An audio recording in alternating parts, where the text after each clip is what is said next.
में आपका हार्दिक स्वागत है। मैं शंकर धीवा। आज हम पहुंचे हिसार के अंदर और आपकी मुलाकात कराएंगे प्रद्युमन जोशीला जी से।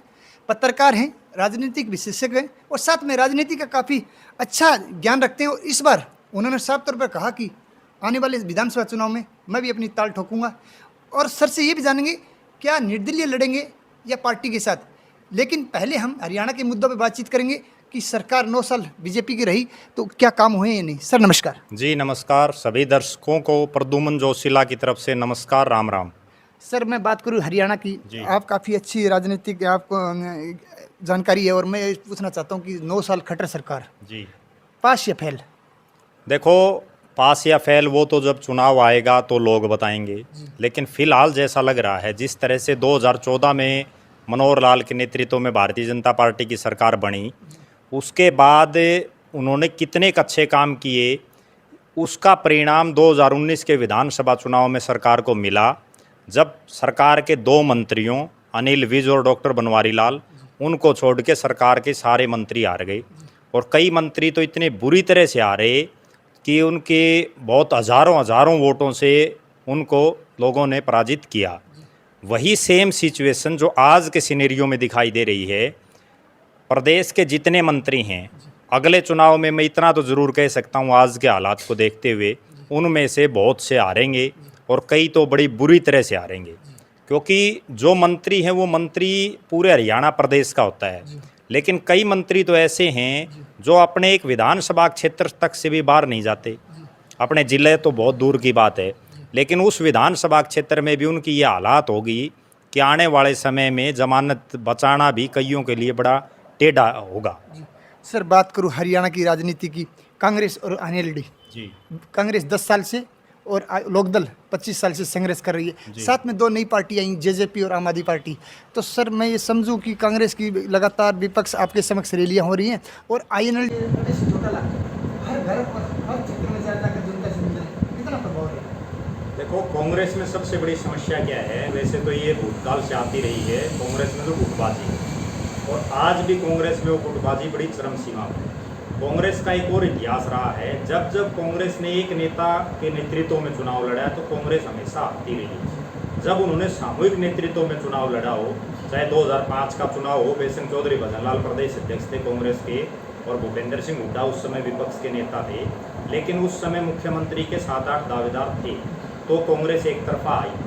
उसके बाद अगर देखें 2009 के विधानसभा चुनाव में जब चौधरी भूपेंद्र सिंह हुड्डा एकमात्र नेता कांग्रेस के रह गए थे उस समय, जो सीएम की रेस में थे, तो कांग्रेस 67 से घट करके और 40 पर आ गई। उसके बाद 2014 का जब चुनाव था, जब चौधरी भूपेंद्र सिंह हुड्डा का एक छत्र राज हो गया था, तो कांग्रेस 40 से और 15 पर आ गई। आज कांग्रेस में एक बार फिर से हालात तो वो है कि मुख्यमंत्री पद के अलग अलग दावेदार उभरने शुरू हुए। अभी ये नहीं कह सकते कि कुमारी सैलजा और रणदीप सिंह सुरजेवाला, किरण चौधरी, उनका पूरा हरियाणा के 90 के 90 हल्कों में कोई होल्ड है, लेकिन जो जिस तरह से वो संघर्ष कर रहे हैं और हर दिन आए दिन जो SRK की उनकी तिगड़ी रोड पर है, अगर ये 2-3 धड़े बन करके अलग अलग चुनाव लड़ेंगे और सारे मुख्यमंत्री के दावेदार होंगे तो निश्चित रूप से कांग्रेस को उसका फायदा होगा। लेकिन अगर एक नेता के नेतृत्व में ही कांग्रेस चुनाव लड़ती है तो जो दूसरे जो बड़े नेता हैं, उनके जो टिकटार्थी होंगे, जिनको वो उम्मीदवार बनाएगी पार्टी, वो चुनाव हार जाएंगे और वो नहीं जीत पाएंगे। लेकिन सबसे बड़ी दूसरी जो इसके पैरेलल जो समस्या है, ये तो है मुख्यमंत्री पद के दावेदारों में, लेकिन जो नीचे के जो नेता, उनमें गुटबाजी इतनी भयंकर हो गई है। और विशेषकर हिसार जैसे जिले में जहाँ हम बैठे हैं, हिसार प्रदेश का सबसे बड़ा जिला है विधानसभा के साथ। तो आईएनएलडी का जहाँ तक सवाल है, आईएनएलडी का भविष्य 25 तारीख की रैली पर डिपेंड होगा। और रैली पर ये नहीं डिपेंड होगा कि भीड़ कितनी आती है, क्योंकि भीड़ तो अक्सर ओम प्रकाश चौटाला जब आते हैं, जब संबोधित करते हैं, तो उनकी रैलियों में आती रही, पहले भी आती रही, लेकिन भीड़ से सरकारें कभी नहीं आती। सबसे बड़ी बात ये होगी कि उस रैली में विपक्ष के कौन कौन बड़े नेता आते हैं। कांग्रेस पार्टी का कोई बड़ा नेता आता है?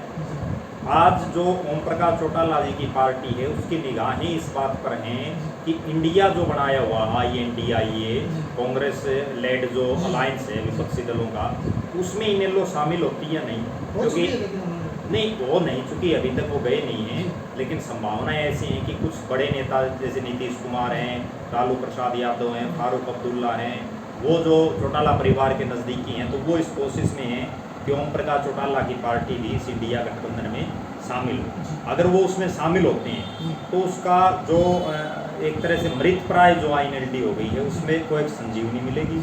अगर वो इंडिया गठबंधन में नहीं शामिल होती है तो मुझे नहीं लगता कि इनेलो कोई 2, 4, 5 सीटों के अलावा कोई बहुत ज़्यादा परफॉर्म कर पाए। सर JJP दुष्यंत सिंह चौटाला, देखो, दुष्यंत सिंह चौटाला की सबसे बड़ी समस्या ये रही कि उप मुख्यमंत्री बनने से पहले, सरकार में आने से पहले उन्होंने लोगों के सामने इतनी उम्मीदों का एक सब्जबाज लोगों को दिखाया, और जो विशेषकर 40 साल से नीचे का युवा था उसके दिमाग में ये चीज़ आई कि दुष्यंत चौटाला बन गया तो पता नहीं क्या कर देगा। लेकिन वो ऑटोमेटिकली चुनाव तो लड़ रहे थे 2024 में सरकार बनाने के लिए, लेकिन ऐसा संयोग बैठा हरियाणा की राजनीति में कि बीजेपी को बहुमत नहीं मिल पाया और वो सत्ता में शामिल हो गए।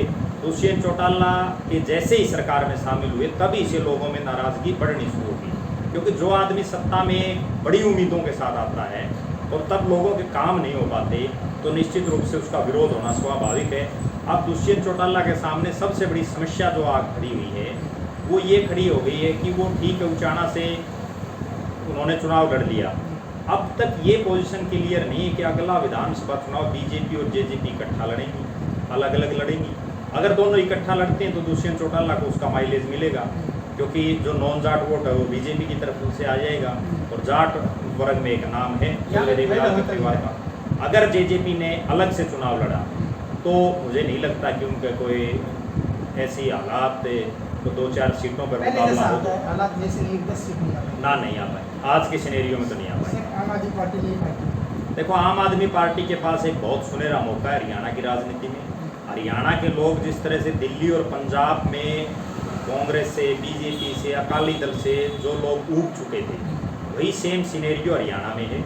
हरियाणा में आज लोग बीजेपी से भी ऊब चुके हैं। एक और आपको मज़ेदार बात बताता हूँ, जो नेता बीजेपी में वो बीजेपी से परेशान है, जेजेपी में जेजेपी से, कांग्रेस में कांग्रेस से है, और इनेलो में इनेलो से। सब नेता पार्टी छोड़ना चाहते हैं, बहुत से नेता, लेकिन समस्या यह है कि उन्हें विकल्प नहीं मिल पाता। अरविंद केजरीवाल हरियाणा का है मुख्य रूप से, सिवानी के खेड़ा गांव का, और हिसार में वो रहा है। तो अगर अरविंद केजरीवाल खुद यहाँ लीड करता है, क्योंकि आम आदमी पार्टी के सामने सबसे बड़ी समस्या क्या है कि मुद्दों पे तो वो चुनाव लड़ सकते हैं, लेकिन उनके पास कोई चेहरा नहीं है। आज जो उनके 3 बड़े चेहरे हैं उनमें जो है पूरे हरियाणा के 90 के 90 हलकों को बांधे रखने की क्षमता आज के दिन तो कम से कम दिखाई नहीं दे रही। लेकिन भविष्य आम आदमी पार्टी का, अगर कोई 1-2 लीड करने वाला नेता उनको ढंग का मिल जाए तो आम आदमी पार्टी हरियाणा के गेम को चेंज कर सकती है। और जिस तरह से अरविंद केजरीवाल ने अभी जो शपथ ग्रहण समारोह था उनका भिवानी में, ये भी हरियाणा की राजनीति के इतिहास में पहली बार ऐसा हुआ है कि एक सर्कल लेवल के पदाधिकारियों को और पार्टी का जो राष्ट्रीय सुप्रीमो है, जो पार्टी का संयोजक है, वो शपथ दिलाने आई।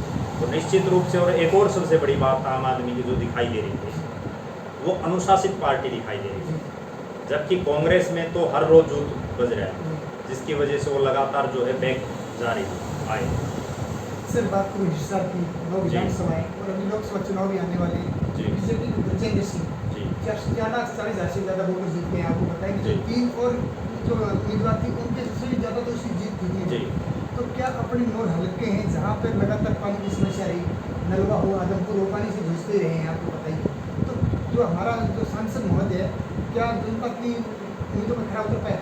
देखो, सांसद महोदय के साथ सबसे बड़ी समस्या क्या है कि वो अफसर रहे हैं, IAS अफसर। और राजनीति में एक खास बात मैं आपको बताऊं, कोई भी नेता हो, एक तो जो अफसर रहा हो और एक जो बिजनेसमैन हो, बड़ा व्यापारी हो, वो राजनीति में सही ढंग से कामयाब नहीं हो सकते।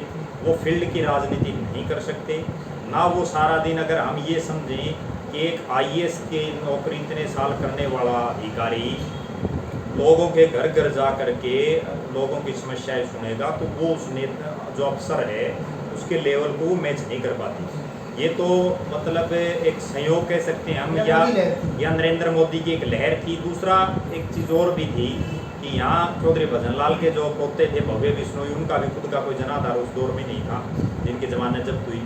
और जो दुष्यंत चौटाला थे, उनकी पार्टी 2 हिस्सों में बट गई थी। उसका उनको एक माइलेज मिला।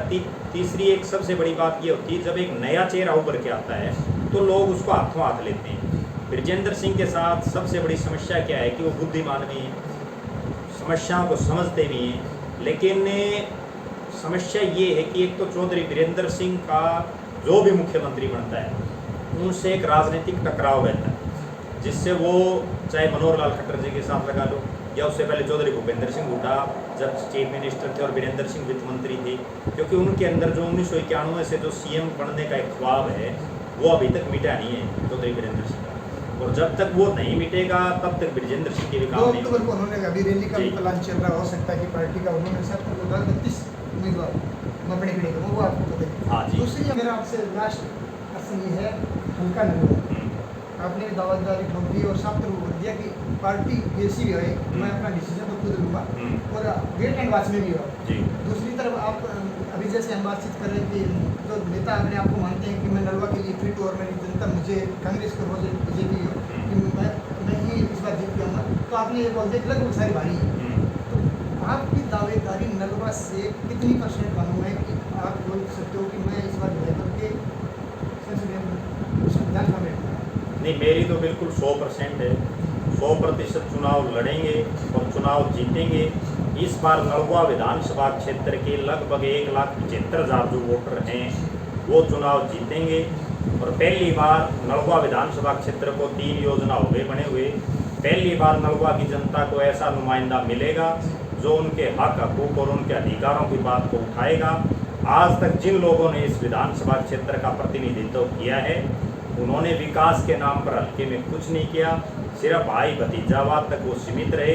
अपने परिवार, अपने पत्नी, कोई किसी के बच्चे, कोई किसी के भतीजे, किसी की साड़ी, सिर्फ वही राजनीति में जो है लोगों को बहकाने और बरगलाने का काम उन्होंने किया। पूरे नलवा विधानसभा क्षेत्र में, जिसमें पुराने भवानी खेड़ा हल्के के गांव हैं, पुराने आदमपुर के हैं, गिराए के हैं और हिसार शहर के हैं, एक भी नया कोई स्कूल, कॉलेज, कोई यूनिवर्सिटी, कोई इंडस्ट्रियल हब, कुछ भी पिछले 15 साल में जो नलवा विधानसभा के नुमाइंदे रहे हैं उन्होंने कोई काम नहीं किया। दूसरी बड़ी बात, अगर पिछले 15 साल के नुमाइंदों को देखें तो वो सिर्फ गली और नाली का उद्घाटन करने तक सीमित रहे।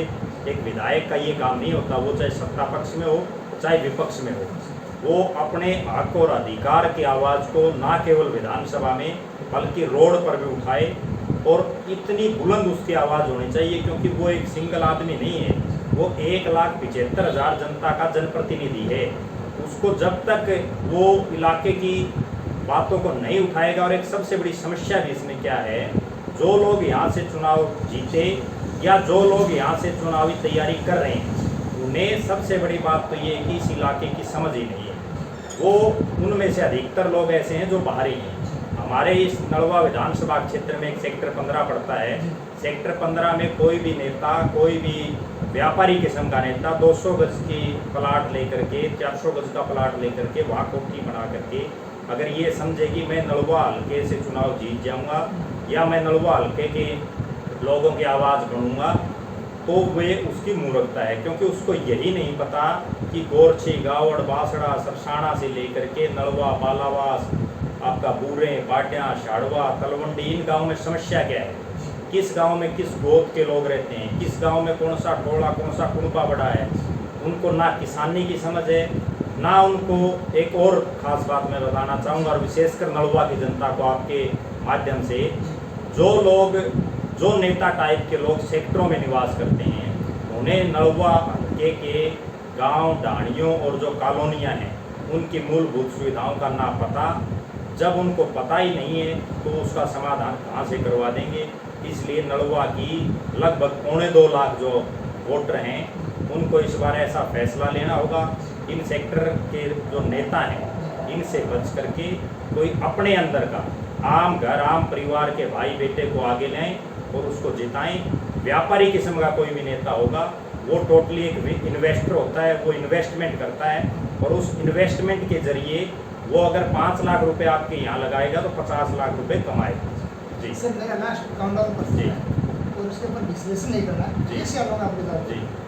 मेरा लास्ट प्रश्न आपसे है कि हरियाणा का मुख्यमंत्री, मैं 3 नाम दूंगा, उसमें आपको एक चुनना है, भूपेंद्र सिंह हुड्डा, मनोहर लाल खट्टर, कमल सिंह चौटाला। ये सिलेक्शन एक ना, इसमें एक नाम कौन सा? नहीं, किस लिए मतलब मुख्यमंत्री 2024 देखो इसमें ये दुविधा वाला प्रश्न है ना। तो मैं बताऊं आपको, जनता की आवाज़ लगाते ना तो मैं इस चीज़ का कोई फैसला कर सकता, क्योंकि तीनों ही जो नेता हैं, सबसे बड़ी आपको बात बताऊं, इस प्रश्न का उत्तर तभी मिल पाएगा जब तीनों अपनी अपनी पार्टी की तरफ से मुख्यमंत्री के दावेदार घोषित हो जाए। आज ना तो मनोहर लाल को बीजेपी ने 2024 में घोषित कर रखा, ना भूपेंद्र सिंह हुड्डा को कांग्रेस ने घोषित कर रखा, ना अभय सिंह चौटाला को इनेलो ने घोषित। कोई और आपकी नजरों में? जिस दिन मुख्यमंत्री का कैंडिडेट घोषित हो जाए, आप उस दिन मेरे से पूछ लेना, आपको जो सटीक आंसर बता दूंगा और वही 2024 में बनेगा। बहुत बहुत धन्यवाद जी धन्यवाद। जैसा कि आपने प्रद्युम्न जोशीला को सुना, उन्होंने साफ तौर पर कहा कि हरियाणा की जनता लगभग गांव में निवास करती है और गांव के जितने भी विधायक होते हैं लगभग शहरों में रहते हैं, तो वो गांव के लोगों की समस्या को लगभग जानते नहीं, जिसके कारण गांव वालों का विकास हो नहीं पाता। और यदि गांव के बीच का ही या छोटे कस्बे का यदि नेता उनका प्रतिनिधि करेगा तो उसके जो समस्या वो जान पाएगा और समस्या का हल जल्दी हो पाएगा। तो हम भी यही चाहते हैं कि जनता अपना फैसला, जो अपना मत का अधिकार है उनका खुद का होता है, किसी के बहकाव में आके मत का अधिकार को खराब न करें। जो लग रहा है कि आपका अच्छा वोट बैंक बन के आपकी सेवा कर सकता है उसको वोट दें। आज बस इतना ही, कल फिर मिलेंगे नई मुहिम के साथ। तब तक के लिए जय हिंद जय भारत। आप हमारे चैनल को लाइक शेयर सब्सक्राइब जरूर करें। धन्यवाद, नमस्कार।